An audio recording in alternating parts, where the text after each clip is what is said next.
Sir ये question आ गया हमारे पास कि explain what is meant by the term depreciation of the exchange rate. सही है। And consider whether a depreciation is likely to increase the output. क्या depreciation की वजह से आपका आउटपुट इंक्रीज होगा या नहीं होगा? तो जरा इसको देख लेते हैं जरा। सबसे पहले तो भाई आपको बात करनी है कि डेप्रिसिएशन है क्या। सही है। यहाँ पे एक थोड़ा सा एक चीज समझें कि एक होता है डेप्रिसिएशन, एक होता है डीवैल्यूएशन।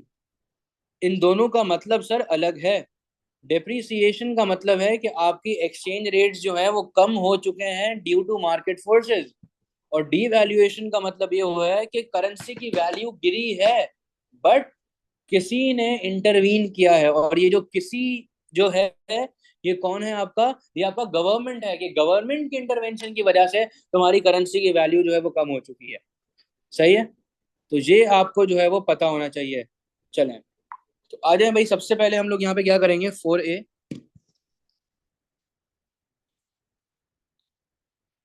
आपने डेप्रिसिएशन ऑफ एक्सचेंज रेट समझाया। That means value of a countries currency falls in terms of another currency. समझाने के लिए मैं सिर्फ बता देता हूँ कि पहले $1 वॉज इक्वल टू 200 PKR। अब $1 इज इक्वल टू 300 PKR। तो इसका मतलब क्या हुआ कि करेंसी की वैल्यू गिर चुकी है। अच्छा, अब डेप्रिसिएशन होता कब है? जब करेंसी की जो डिमांड है वो क्या हो जाती है, कम हो जाती है। और सर करेंसी की डिमांड कब कम होती है? जब करेंसी अपने एक्सपोर्ट्स जो है वो कम कर देती है, तो फॉरेन बायर जो है वो डिमांड नहीं करेगा। ठीक है। और दूसरी बात, जब करेंसी की सप्लाई मार्केट में ज्यादा होती है, बेटा एक चीज याद रखें, कभी भी किसी चीज की सप्लाई ज्यादा होगी तो उसकी वैल्यू जो है वो गिर जाएगी। जब कोई चीज बहुत ज्यादा रेडिली अवेलेबल होगी तो उसकी वैल्यू क्या हो जाएगी, कम हो जाएगी या नहीं होगी? तो सप्लाई कब बढ़ती है? जब आप इंपोर्ट्स जो है वो ज्यादा कर रहे होते हैं। ठीक है। चलें, अब सर हमारे पास होता यह है कि देखें, जब एक करेंसी डेप्रिशिएट करती है, सही है, तो इससे होता क्या है कि आपके जो एक्सपोर्ट्स हैं, सही है, वो हो जाते हैं सस्ते फॉर फॉरेन बायर्स। तो जरा चेन बनाते हैं कि जब करेंसी आपकी डेप्रिशिएट हुई है, तो इससे क्या हुआ कि आपके जो एक्सपोर्ट्स हैं वो सर क्या हो चुके हैं, अब चीप हो चुके हैं। आपके एक्सपोर्ट्स क्या हो चुके हैं, चीप हो चुके हैं। सही है, फॉर फॉरेन बायर्स। सही है। और आपके जो इंपोर्ट्स हैं वो सर क्या हो चुके हैं, एक्सपेंसिव हो चुके हैं फॉर लोकल कंज्यूमर।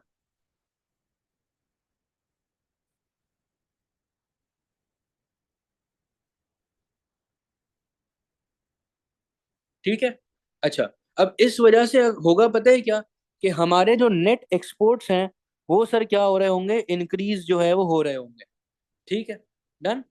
अच्छा भाई, अब सर एक चीज याद रखें कि सर नेट एक्सपोर्ट्स का बढ़ना, नेट एक्सपोर्ट्स का बढ़ना is basically component of aggregate demand का बढ़ना। सही है। नेट एक्सपोर्ट्स का बढ़ना क्या है भाई आपके, कंपोनेंट ऑफ एग्रीगेट डिमांड का बढ़ना है। ठीक है भाई। सही है।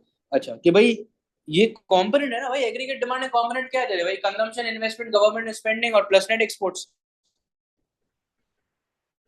ठीक है। अच्छा भाई, और जब आपके पास एग्रीगेट डिमांड बढ़ता है तो इससे क्या होता है कि आपका जो डोमेस्टिक आउटपुट है वो सर क्या हो रहा है, वो बढ़ रहा है। अच्छा, रीजन अगर कोई आपसे पूछे तो आपको क्या बोलना है कि भाई ऑब्वियस सी बात है कि अगर आपको एक्सपोर्ट्स करने हैं, आपको फॉरेन डिमांड को मीट करना है, तो आप क्या कर रहे होगे, आप ज्यादा जो है वो प्रोडक्शन करोगे या नहीं करोगे?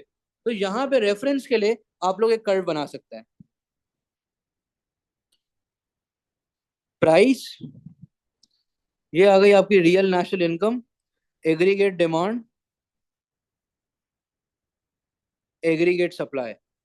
ये आपकी प्राइस थी, ये हो गई आपकी नेशनल आउटपुट। ठीक हो गया। अब सर हमारे पास क्या हो रहा है कि एग्रीगेट डिमांड जब 1 पे चला गया, आप ई से आप चले गए हैं E1 की तरफ, तो अब आपकी प्राइस लेवल्स जो है वो इंक्रीज हो चुकी, और ये भी बढ़ चुका आउटपुट भी। ठीक है। तो आप यूं भी जो है वो अपने ग्राफिकल रिप्रेजेंटेशन के थ्रू जो है वो एक अच्छा अट्रैक्ट कर सकते हैं आप अपने एग्जामिनर को। अब हम लोग को कितने नंबर मिल गए यहाँ पे? 6 नंबर मिल गए। अब आते जरा इवैल्यूएशन पे।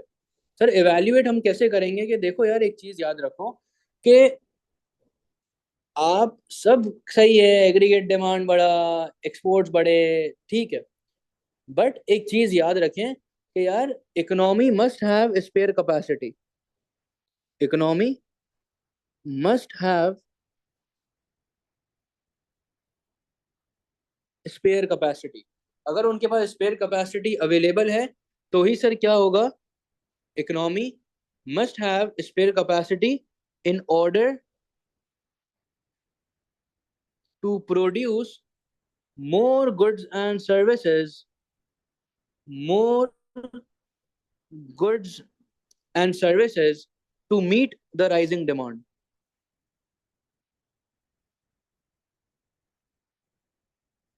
ठीक है, डन है। क्योंकि अगर तो if economy let suppose is eight full employment, अगर मैं इसको ग्राफिकली हम लोग यहाँ पे दिखाएं, ये आ गई आपकी प्राइस, आ गई, ये आ गई आपकी रियल नेशनल इनकम। ठीक है। अब देखें आपके सामने ये LRAS का कर्व मैंने आपको यहाँ पे बनाया है। अगर आप यहाँ पर ऑपरेट कर रहे हैं इस पॉइंट पे, तो सर अब अगर एग्रीगेट डिमांड आपका अगर बढ़ता है तो इससे कोई फायदा तो नहीं होगा। क्यों फायदा नहीं होगा? क्योंकि सर आप ऑलरेडी कहाँ पे अपेयर हो रहे हैं, आप ऑलरेडी फुल कैपेसिटी पे ऑपरेट कर रहे हैं। कि यहाँ पे अगर अब आप इंक्रीज हुए तो उल्टा इकोनॉमी को नुकसान ही होगा, प्राइस लेवल्स ही बढ़ेंगे। ठीक है। तो in order to produce more goods and services to meet the rising demand, if the economy, सही है, is already at full employment, is already at full employment, output cannot rise much। सही है। अच्छा, and it all depends on the price elasticity of demand, and it all depends on the price elasticity of demand for exports and imports। क्योंकि if demand is inelastic, if demand is inelastic, सही है, changes in price due to depreciation, changes in price due to depreciation may not create a significant impact।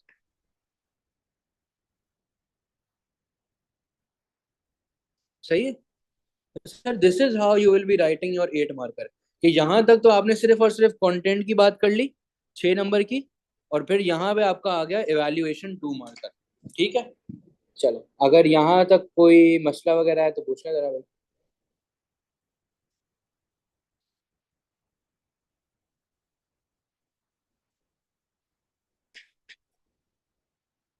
चलें।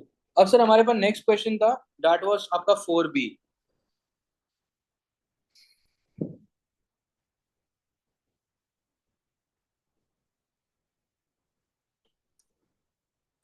Assess whether contractionary fiscal policy, topic का नाम क्या आ गया? Fiscal policy का topic है। To be the best way to reduce a current account deficit on the balance of payment. ठीक है भाई। चलें।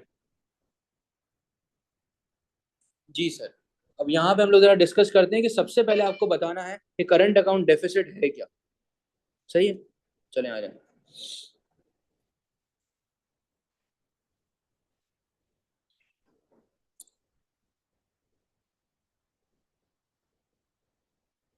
सर करंट अकाउंट डेफिसिट जो है ये कब होता है, जब हमारे पास सर क्या हो रहे होते हैं यार, ये रिपीट भी हुआ है ये क्वेश्चन, सही हम पहले कर चुके हैं, एक बार देख लेते हैं इसको। कि जब हमारे इंपोर्ट्स जो हैं of goods and services, income और करंट ट्रांसफर्स, वो क्या कर रहे होते हैं, एक्सीड करते हैं मेरे एक्सपोर्ट्स को। ठीक है। अच्छा, अब सर इसको सही करने के लिए हम लोग ने क्या बोला, हम लोग बात करते हैं कॉन्ट्रैक्शनरी फिस्कल पॉलिसी के बारे में। ठीक है। कॉन्ट्रैक्शनरी फिस्कल पॉलिसी सर क्या है कि वो बात करती है किस पे भाई, टैक्सेस को बढ़ा दो। सही है, टैक्सेस को बढ़ा दो और आप क्या करो, गवर्नमेंट स्पेंडिंग को सर क्या कर दो, कम कर दो। टैक्सेस को बढ़ा दो और आप जो है वो गवर्नमेंट स्पेंडिंग को क्या कर दो, कम कर दो। सही है। जिससे सर क्या होगा, मेन मकसद ये होता है कि आपको अपने एग्रीगेट डिमांड को क्या करना है, कम करना है। सही, मेन मकसद क्या है कि आपको अपने एग्रीगेट डिमांड को क्या करना है भाई, कम करना है। अच्छा भाई, अब वो पता है क्या रहा है हमारे पास कि जब आप टैक्सेस बढ़ाते हो, जब आप अपनी गवर्नमेंट की स्पेंडिंग को कम करते हो, तो अब पूरी चेन चलेगी। आपने टैक्सेस कम करे, आपकी गवर्नमेंट स्पेंडिंग जो है वो सर क्या हो रही है, कम हो रही है।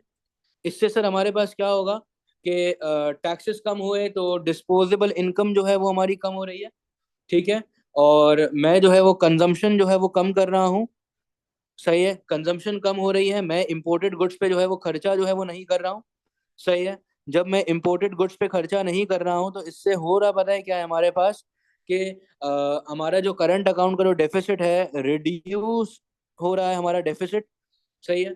अच्छा, दूसरा, जब गवर्नमेंट की स्पेंडिंग कम है तो इससे होगा ये कि गवर्नमेंट जो है वो अनएम्प्लॉयमेंट बेनिफिट्स वगैरह जो है वो प्रोवाइड जो है वो नहीं कर रही है। सही है। जब वो अनएम्प्लॉयमेंट बेनिफिट्स नहीं दे रही है तो इससे सर हमारे पास क्या होगा कि अब जो है लोगों के पास जो है वो परचेजिंग पावर जो है वो उतना नहीं होगा। जब परचेजिंग पावर इतना नहीं है तो इससे हमारे पास क्या होगा कि आपकी जो है वो रिड्यूस हो जाएगी क्या भाई, डिमांड पुल इन्फ्लेशन। क्या रिड्यूस हो जाएगी सर आपकी, डिमांड पुल इन्फ्लेशन। सही है, जिससे हमारे पास सर क्या होगा कि आपका जो गुड है वो सर क्या बनेगा, आपके जो गुड्स जो प्रोड्यूस होंगे, सही है, उनकी जो कॉस्ट ऑफ प्रोडक्शन है वो सर क्या हो जाएगी, कम हो जाएगी। जिसकी वजह से आपका जो गुड है वो इंटरनेशनल मार्केट में सर क्या हो जाएगा, कंपेरेटिव हो जाएगा। सही है। जिससे हमारे पास सर क्या होगा कि डोमेस्टिक गुड्स की जो डिमांड है वो क्या हो रही होगी सर, आपकी जो है वो बढ़ रही होगी। ठीक है। और जब डोमेस्टिक गुड्स की डिमांड बढ़ेगी तो इसकी वजह से आपके जो एक्सपोर्ट्स हैं वो सर क्या हो रहे होंगे बेटा, इंक्रीज जो है वो हो रहे होंगे। ठीक है, डन है। तो अभी तक सर हमने क्या लिख लिया भाई, अ, एक साइड लिख ली आंसर की। अब अदर साइड पे आते हैं कि मसला ये है कि फिस्कल पॉलिसी जो है वो जब ही अफेक्ट क्रिएट कर सकेगी जब आपके इंपोर्ट्स जो है वो सर क्या है, इलास्टिक है। क्योंकि अगर आपके इंपोर्ट्स ही इन इलास्टिक हुए, अगर इंपोर्ट्स की पीईडी सर क्या हुई, लेस देन 1 हुई, तो अब हमारे पास सर क्या होगा कि लेट सपोज अगर इनकम कम भी होता है तो इतना इंपोर्ट जो डिमांड आप कर रहे थे उसमें चेंज नहीं आएगा। सही है, अगर आपकी इनकम कम होती है, सही है, तो डिमांड में सिग्निफिकेंट चेंज नहीं आएगा। ठीक है, डन है। अच्छा, इससे सर हमारे पास क्या होगा कि further more contraction fiscal policy के कुछ नेगेटिव साइड इफेक्ट्स भी हैं। जैसे कि सर हमारे पास क्या हुआ कि आपने देखा कि इकोनॉमिक ग्रोथ जो है वो सर क्या हो गया, कम हो गया। आपने देखा कि सर हमारे पास जो जीडीपी है वो सर क्या हो गई, कम हो गई। जिसकी वजह से हमारी जो अनएम्प्लॉयमेंट है वो सर क्या हो जाएगी, इंक्रीज हो जाएगी या नहीं होगी। ठीक है। और इन सब के बाद आपको लिखना है specially in the in the short run. ये सब चीजें क्या होंगी, specially in the short run. ठीक है, चलें। अब सर आपने ये सब लिख लिया। अच्छा, और आप क्या भाई क्या बात कर सकते हो, हो गया। कंटेंट आपने लिख लिया। अब जरा हम लोग लिखते हैं, इवैल्यूएशन पे आ जाते हैं जरा। कि देखें, इससे बेहतर था कि हम लोग यूज कर लेते कौन सी पॉलिसी, सप्लाई साइड पॉलिसी को यूज कर लेते। क्योंकि सप्लाई साइड पॉलिसी को अगर यूज करेंगे तो इससे सर क्या होगा कि हमारी जो प्रोडक्टिविटी है वो सर क्या होगी, इंक्रीज होगी। सही है। और जब हमारी प्रोडक्टिविटी इंक्रीज होगी तो हमारी डोमेस्टिक इंडस्ट्रीज जो है वो और ज्यादा बेहतर तरीके से सर क्या कर सकेंगी, एक्सपोर्ट्स को जो है वो बढ़ा सकेंगी। ठीक है। अच्छा, इससे सर हमारे पास क्या होगा कि हमारी जो competitiveness है वो सर क्या हो जाएगी, बढ़ जाएगी ग्लोबली। सही है। अच्छा, और हम लोग क्या बात कर सकते थे, हम लोग मॉनेटरी पॉलिसी की जो है वो बात कर सकते थे यहाँ पे, कि सर मॉनेटरी पॉलिसी से क्या होता कि हम लोग इंटरेस्ट रेट्स जो है उसे जो है वो कम कर लेते। अब यहाँ पे तो क्या हो रहा है, अपने टैक्सेस पे इम्पैक्ट क्रिएट किया। जब इंटरेस्ट रेट कम करते तो इससे सर क्या होता कि आपकी करेंसी जो है वो डिप्रिशिएट होती। यहाँ पे तो आपने टैक्स कम करा। ठीक है। और आपके एक्सपोर्ट्स जो है वो कंपेरेटिव हो गए भले, बट अगर आपकी करेंसी ही उसकी वैल्यू ज्यादा होगी तो फिर क्या होगा, यहाँ पे आपने क्या किया, आपने डिप्रिशिएट कर दी अपनी करेंसी। सही है, क्योंकि जब इंटरेस्ट रेट कम होगा तो हॉट मनी जो है वो, उसका फ्लो जो है वो सर क्या हो जाएगा, कम हो जाएगा या नहीं होगा, इनफ्लो। क्योंकि बाहर के लोग जो है वो अब आपके बैंक में जो है वो सेविंग जो है वो नहीं करेंगे, वो बोलेंगे यहाँ पे तो इंटरेस्ट रेट बहुत कम है। तो जब डेप्रिशिएट हो जाएगी करेंसी तो आपके सर क्या हो जाएगा, एक बूस्ट आ जाएगा किसके अंदर, एक्सपोर्ट्स के अंदर।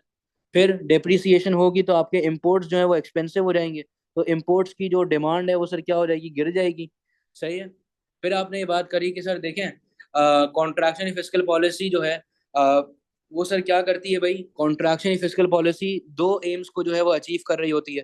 पहला कि सर वो जो है वो आपके बैलेंस ऑफ पेमेंट को जो है वो कम कर रही होती है, उसकी डेफिसिट को। सही है, उसको स्टेबल बनाने की कोशिश कर रही होती है। और दूसरी बात हम लोग यहाँ पे ये कर सकते हैं कि ये आपके क्या कर रही होती है भाई, कंट्रोल कर रही होती है किसको भाई, इन्फ्लेशन को जो है वो कंट्रोल कर रही होती है। बस इसका कॉन्फ्लिक्ट क्या हो जाता है भाई हमारे पास, कॉन्फ्लिक्ट ये है कि सर इकोनॉमिक ग्रोथ जो है वो नहीं होता, जीडीपी जो है वो नहीं होता। और दूसरी बात यह है कि हमारी जो अनएम्प्लॉयमेंट है वो सर क्या हो जाती है, इंक्रीज जो है वो हो जाती है। ठीक है। डन है। और ये सारी चीजें आपको जो है यहाँ पे लिखनी है। इन द एंड आपको एक और बात करनी है कि भाई it it also depends on the PED. सही है, इट ऑल्सो डिपेंड्स, ये आखिरी लाइन अपने आंसर की ये होगी आपकी, कि the effectiveness of these policies depends, सही है, on how responsive, on how responsive imports and exports are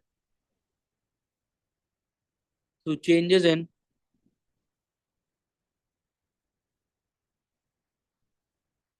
income and price. ठीक है भाई, क्लियर हो गया। सही है। तो आप फिर अब एंड कैसे करेंगे कि भाई कॉन्ट्रैक्शन ये पॉलिसी जो है यूजफुल है किसमें सर, ये पॉलिसी जो है वो यूजफुल है किसमें, सिर्फ और सिर्फ शॉर्ट टर्म के अंदर। कॉन्ट्रैक्शन फिस्कल पॉलिसी कब यूजफुल है, शॉर्ट टर्म के अंदर पॉलिसी है। बट ये एक अच्छा बेस्ट मेथड आप नहीं बोल सकते हो। आपको क्या करना पड़ेगा, आपको कॉम्बिनेशन ऑफ पॉलिसीज जो है वो यूज करनी है। और जब मैं कॉम्बिनेशन ऑफ पॉलिसीज की बात कर रहा हूँ तो इसमें मेरे पास सर क्या आ गया, कि मैं साथ साथ सप्लाई साइड और अपनी जो है वो एक्सचेंज रेट की जो पॉलिसी है, इन दोनों को अगर मैं कंबाइन करके यूज करूंगा, सही है, तो फिर क्या होगा, हमारे पास जो है वो अच्छा सॉल्यूशन जो है वो निकल सकेगा। ठीक है भाई, डन है। चले, ये हो गया हमारा एक क्वेश्चन। अब जरा आगे चलते हैं। अब इसने आपको बोला है कि भाई with the help of an aggregate demand and aggregate supply diagram, सही, explain how a decrease in interest rate could cause economic growth and consider whether economic growth will result in inflation। अच्छा भाई,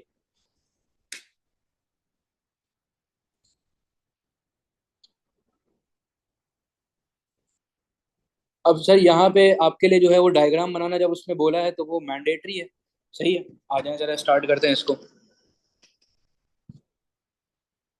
अच्छा, पहला part आपका हो गया diagram वाला, दूसरा क्या है भाई, इंटरेस्ट रेट अगर कम हुए तो इससे इकोनॉमिक ग्रोथ पे क्या इम्पैक्ट आएगा। सही है। अब यहाँ पे सही है, कंजम्पशन वगैरह बढ़ेगी, ये सारी, अब जब इंटरेस्ट रेट कम हो रहे हैं, सही है, interest rate come itself is a topic. और ये क्या है टॉपिक का नाम, इस टॉपिक का नाम है एक्सपेंशनरी मॉनेटरी पॉलिसी। मतलब पूरा कंटेंट जो है वो आपका एक्सपेंशनरी मॉनेटरी पॉलिसी से रिलेटेड होगा। And consider whether economic growth will always result in inflation. क्या इकोनॉमिक ग्रोथ की वजह से हमेशा इन्फ्लेशन होगा? तो ये जरा देख लेते हैं कि कोइंसिक्वेंसेस तो थे इकोनॉमिक ग्रोथ के, अब वो क्या थे। चले 5A। सबसे पहली बात सर, अब ये बताएंगे कि इकोनॉमिक ग्रोथ है क्या। तो इकोनॉमिक ग्रोथ जो है, it's basically increase in real GDP. Economic growth का मतलब क्या है कि आपके रियल जीडीपी में सर क्या आ गया, इंक्रीज आ चुका है। इसके साथ अब इन्फ्लेशन की डेफिनेशन लिखेंगे कि inflation is the persistent increase in the general price level over a certain period of time। सही है भाई, इसके अलावा कोई और भी डेफिनेशन लिखोगे तो नंबर नहीं मिलेंगे। Inflation is the persistent increase in the general price level over a certain period of time. सही है। अच्छा, आपने सर क्या बताया कि देखो, फिर इन्फ्लेशन भी हो गया, एक डेफिनेशन इकोनॉमिक ग्रोथ की हो गई, इंट्रो। सही है, इन्फ्लेशन की डेफिनेशन हो गई। और अब आप जो है वो एक अदद समझा दें कि ये इंटरेस्ट रेट जो है वो क्या होता है। सही है, आ जाए। इंटरेस्ट रेट्स रेफर टू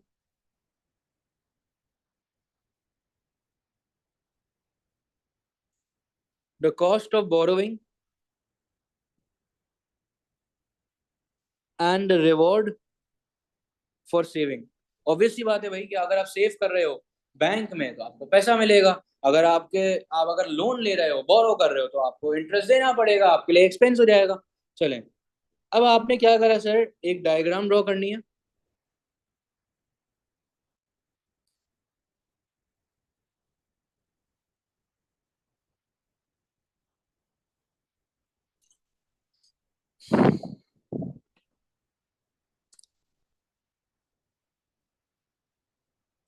देखिए, आपको उसने सवाल क्या बोला कि जब इंटरेस्ट रेट कम होगा, अब इंटरेस्ट रेट कम होगा तो कंजम्पशन बढ़ेगी, मतलब एग्रीगेट डिमांड बढ़ी। जब इंटरेस्ट रेट कम होगा तो जब आपका component of aggregate demand increases, so what will happen, this will be creating an outward shift in your curve।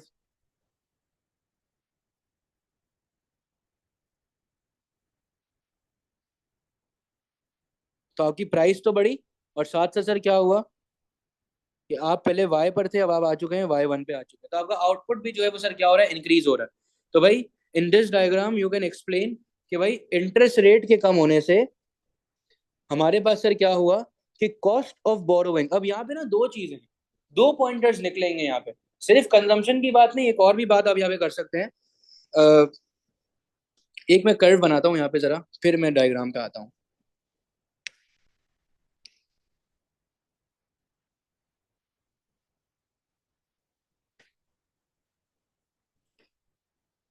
कि सर ये हो गया आपका इंटरेस्ट रेट, और यहाँ पे आ गई हमारे पास क्या, इन्वेस्टमेंट। ठीक है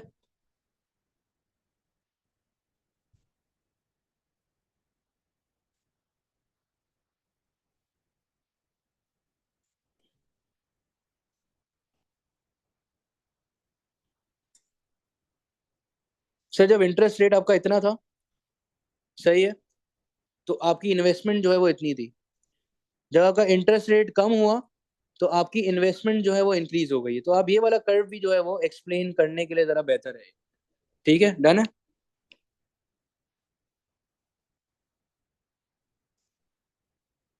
अच्छा भाई, अब देखें दूसरे डायग्राम में, समझ लें क्या हुआ इंटरेस्ट रेट के कम होने से। इंटरेस्ट रेट जब कम हुआ तो आपकी इन्वेस्टमेंट जो है वो सर क्या हो गई, इंक्रीज हो गई। सही है।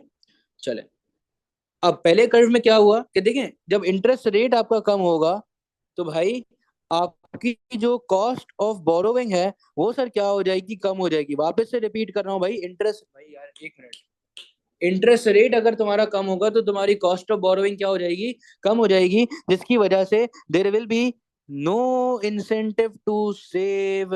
मैं सेव जो है वो कम करूंगा, जिसकी वजह से मेरी जो कंज्यूमर की जो स्पेंडिंग है वो सर क्या हो जाएगी, इंक्रीज हो जाएगी, जिसकी वजह से मेरी जो कंजम्पशन है वो इंक्रीज हो जाएगी, जिसकी वजह से मेरा जो प्रोड्यूसर है वो सर क्या हो जाएगा, प्रोड्यूसर अब हो जाएगा अट्रैक्ट हो जाएगा, और वो एग्रीगेट डिमांड को बढ़ता हुआ देख के सर क्या करेगा, अपनी इन्वेस्टमेंट्स को जो है वो इंक्रीज कर देगा। और जब वो लोन लेने जाएगा फ्रॉम बैंक, तो बैंक उसको जब चीप रेट पे लोन देगा, तो इस वजह से भी सर क्या होगा, इन्वेस्टमेंट्स जो है वो इंक्रीज हो जाएंगी। आई बात समझ? देखिए वापस से बोल रहा हूँ, एग्रीगेट डिमांड की वजह से सर क्या हुआ हमारे पास के प्रोड्यूसर अट्रैक्ट हुआ कि इस मार्केट में चार्म तो है, मार्केट के अंदर आवाम खरीद तो रही है, तो अब वो क्या करेंगे, ज्यादा से ज्यादा सर क्या करेंगे, इन्वेस्ट जो है वो कर रहे हैं। अब जब वो बैंक के पास जाते हैं कि भाई मुझे लोन दो, तो बैंक ने बोला ले लो भाई हमसे लोन, और इंटरेस्ट रेट भी कम है, तो आपके जो फर्म्स हैं, आपके जो प्राइवेट प्रोड्यूसर्स हैं, वो ज्यादा अट्रैक्ट होंगे और बोलेंगे हाँ सही है, जब हमारा कॉस्ट ऑफ बोरोविंग ही इतना कम है, तो क्या करेंगे भाई, लोन उठा लेंगे। क्या बात समझ आई? डन है? अच्छा, तो सर इसकी वजह से हमने ग्राफ में भी देखा कि सर क्या हुआ, कि अपने पास जो है एक आउटवर्ड शिफ्ट आया। किसके अंदर आया बेटा, आपके एग्रीगेट डिमांड में एडी से एडी 1 पे आया, जिसकी वजह से हमारे पास सर क्या हुआ कि आपका जो रियल जीडीपी है वो आपको इंक्रीज होता हुआ नजर आया वाई से वाई 1 पे। ठीक है, वाई से वाई 1 पे। दूसरा हमारे पास सर क्या हुआ कि हम लोग ने एक्सपीरियंस किया क्या भाई, इकोनॉमिक ग्रोथ एक्सपीरियंस किया। बस एक बात हो गई कि प्राइस लेवल्स जो है वो बढ़ गए। सही है। अच्छा, अब सर सवाल ये आता है हमारे पास कि इकोनॉमिक ग्रोथ हमेशा जो है वो इन्फ्लेशन हो ऐसा नहीं होता। सही है, always inflation, always inflation.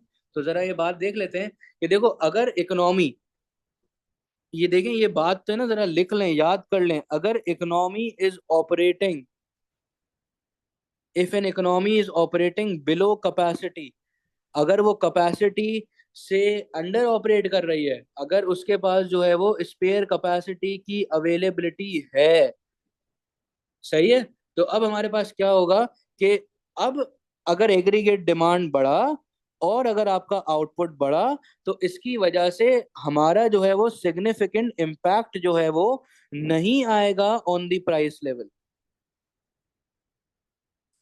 Significant impact जो है वो नहीं आएगा किसमें भाई, आपके प्राइस लेवल में। ठीक है, डन है। अच्छा, हम लोग एंड में ये लिख देंगे कि देखो अगर आपको इन्फ्लेशन नहीं चाहिए ना जरा भी, तो एक ऑल्टरनेटिव अप्रोच ये है कि अगर growth is driven by increase in aggregate supply, अगर ग्रोथ हुई है due to increase in aggregate supply, सही है, अगर ग्रोथ हुई है due to better productivity, due to better technology, सही है, तो अब मसले वाली बात नहीं है, क्योंकि सर ये क्या है, आपके LRAS में जो है वो चेंज आया है। आपका लॉन्ग रन एग्रीगेट सप्लाई जो है वो सर कहाँ पे शिफ्ट हुआ है, वो शिफ्ट हुआ है आउटवर्ड। ठीक है, जिसकी वजह से क्या हो रहा है, आपके पास जो है वो ग्रोथ भी होगी और आपका जो है वो इन्फ्लेशन भी जो है वो नहीं होगा। ठीक है, सर कैसे नहीं होगा इन्फ्लेशन, ग्राफ में देख लो, बनाओ भी ग्राफ, ज्यादा अच्छा है। सर ये आ गई आपकी प्राइस, ये आ गई आपकी real GDP, aggregate demand, aggregate supply, price, output. Sir क्या हुआ जब आपका एग्रीगेट सप्लाई में इंक्रीज आया, तो क्या हो रहा है, प्राइसेस कम हुई या नहीं हुई? ठीक है, चलो, तो ये बात भी जो है वो आप यहाँ पे जो है वो अपने पास लिख सकते हैं।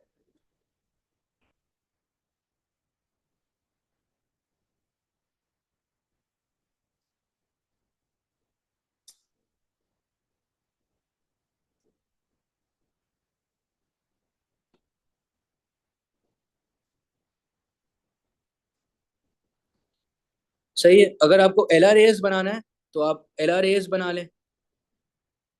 वो कैसे बनेगा सर, कि ये आपका लॉन्ग रन एग्रीगेट सप्लाई की लाइन है, और ये आ गया आपका एग्रीगेट डिमांड।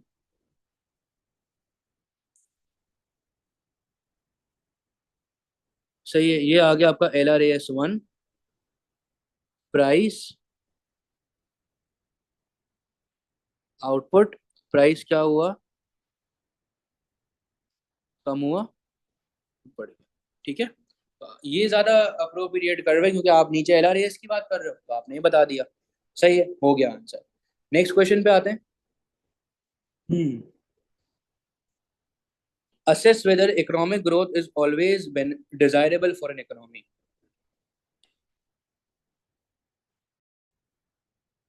तो उसने बोला ना डिजायरेबल है, वो तो बात की बात है, economic growth is always beneficial, तो आप क्या बोलेंगे, पहले तो इकोनॉमिक ग्रोथ से आपने बताया। सही है, चलो लिख ही लेते हैं इसको। कौन सा है ये आपका? 5B है।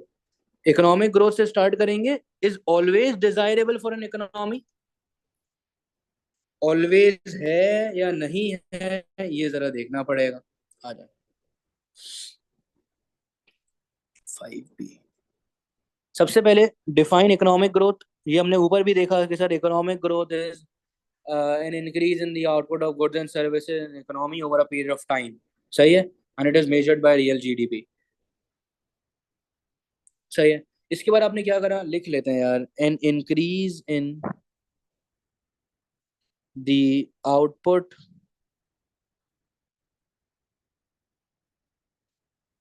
Of goods and services in an economy over a given period of time। सही है, measured by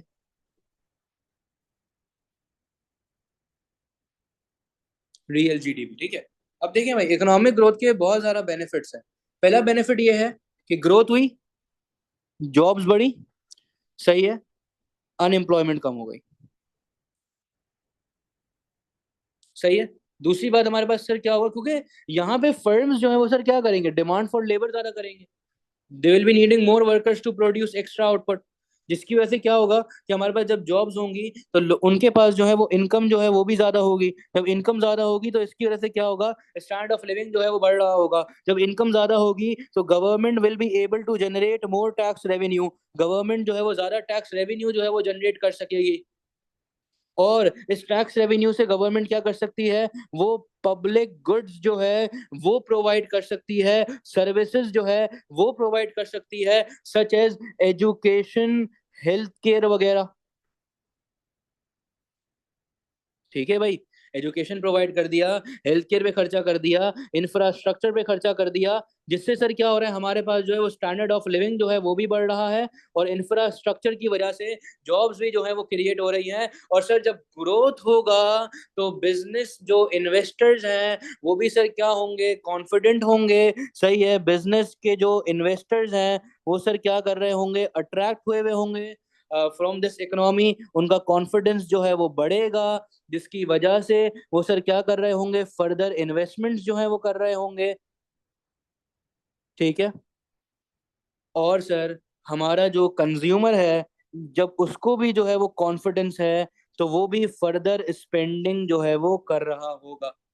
बट सर मसला ये है कि इकोनॉमिक ग्रोथ जो है अगर वो रैपिडली हो रही है, सर वापस से वो पॉइंट रिपीट करूंगा कि अगर वो रैपिडली है और साथ में फुल कैपेसिटी पे आप ऑपरेट कर रहे हो, कहाँ पे बेटा, फुल कैपेसिटी पे अगर आप ऑपरेट कर रहे हो तो इसकी वजह से होगा क्या कि आप एक्सपीरियंस कर सकते हो डिमांड पुल इन्फ्लेशन को। इसको बेटा, डिमांड पुल इन्फ्लेशन। सही है, अच्छा, कि अगर आपका एग्रीगेट डिमांड जो है वो अब एक्सीड कर चुका है एग्रीगेट सप्लाई को। सही है, जब आपका जो एक्चुअल आउटपुट है वो एक्सीड कर चुका है पोटेंशियल आउटपुट को। सही है भाई, तो इसका कर्व जो है वो यहाँ पे आप बना सकते हैं।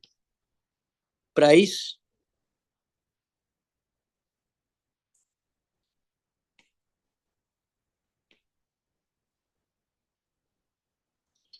ये आ गया आपका LRAS।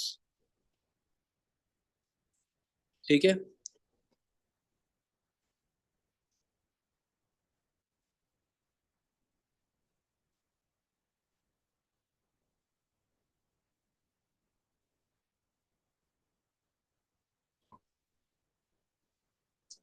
Aggregate demand one, aggregate demand two, aggregate demand three और aggregate demand four. Price, output.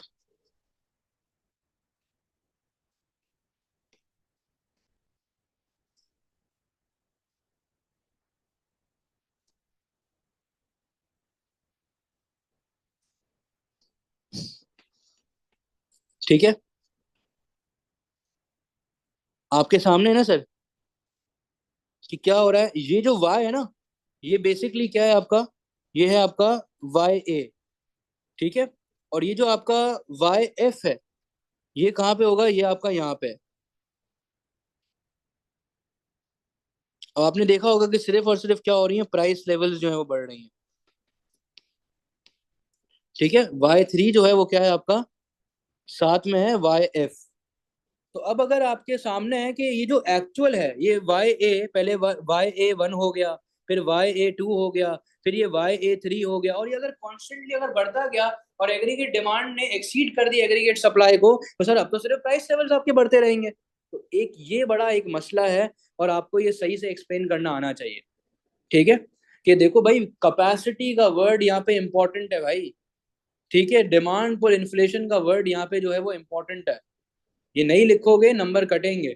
चलें, और आप लोग ये बात कर सकते हैं कि भाई इकोनॉमिक ग्रोथ की वजह से सर क्या होगा, कंटिन्यूसली सर आपका जीडीपी बढ़ रहा है, इसकी वजह से सर क्या हो सकता है, नेगेटिव एक्सटर्नैलिटीज जो है वो क्रिएट हो सकती हैं। आप आउटपुट प्रोड्यूस कर रहे हो बहुत ज्यादा, इसकी वजह से आपका जो है वो क्या हो रहा है सर, पॉल्यूशन जो है वो हो रहा है, एनवायरनमेंट जो है वो आपका डैमेज जो है वो हो रहा है। ठीक है भाई।